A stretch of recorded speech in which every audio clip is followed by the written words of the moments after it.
Naniniwala ang Sugar Regulatory Administration na hindi pa apektado ng 20% reciprocal tariff ng Estados Unidos ang mga asukal na ine-export ng Pilipinas sa Amerika. Yan ang ulat ni Vel Custodio.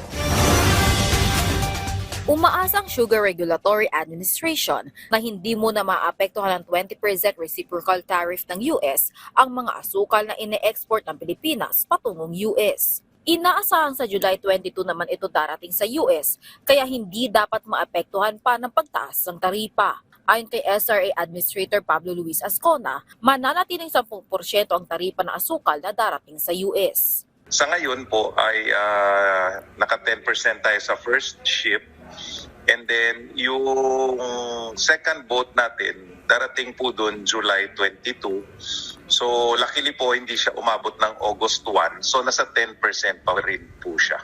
33,000 metric tons ang karga ng dalawang shipping vessels patungong US para mapunan ang sugar quota ng Estados Unidos.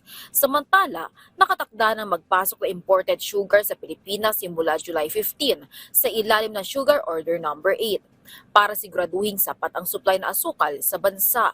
424,000 metric tons ang papayagang ipasok sa Pilipinas hanggang November 30. We have enough raw sugar or brown sugar for up to October 15, and pagdating po ng October 15, meron pa po tayong 2 months buffer ng raw sugar. Yung sa refined sugar naman po, yung refined sugar po natin ay aabot po siya ng mga September 15, pero wala na po tayong buffer. So yung importation po natin will cover actual demand po ng October, November, December. And December po kasi middle or end of December, that's the usual time po na mag-produce na po yung local refineries. And meron pa rin po tayong 2-month buffers na po. Ayon sa Sugar Regulatory Administration, dapat sa SRA-registered warehouse lang ibabagsak ang mga imported na asukal. Pero bago ito, dapat munang sumailalim ang mga warehouse sa inspection para maiwasan ang paghaluin ang lokal sa imported na asukal. Dapat din nasa good standing ang estado ng licensed international sugar traders. Ang imported refined sugar reserve at for future disposition lang batay sa nasabing sugar order.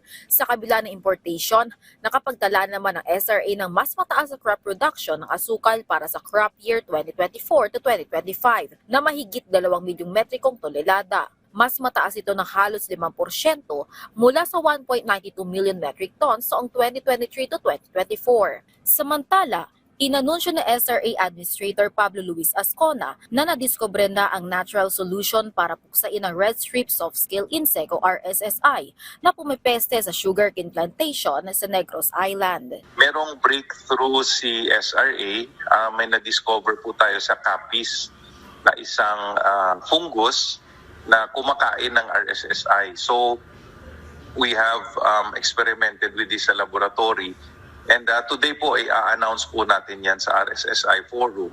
Yung plano po ng SRA dito is since we've bred and multiplied it, pamimigay po natin ito sa mga farmers para spray po sa sugarcane fields nila. So meron na po tayong long-term natural control na ini-expect. So hindi na tayo purely dependent on the pesticides.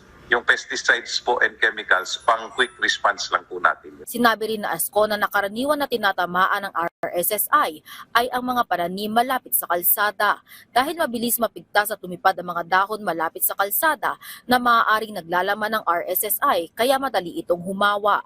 Kaya patuloy ang monitoring at treatment partikular sa mga sugarcane plantation malapit sa kalsada.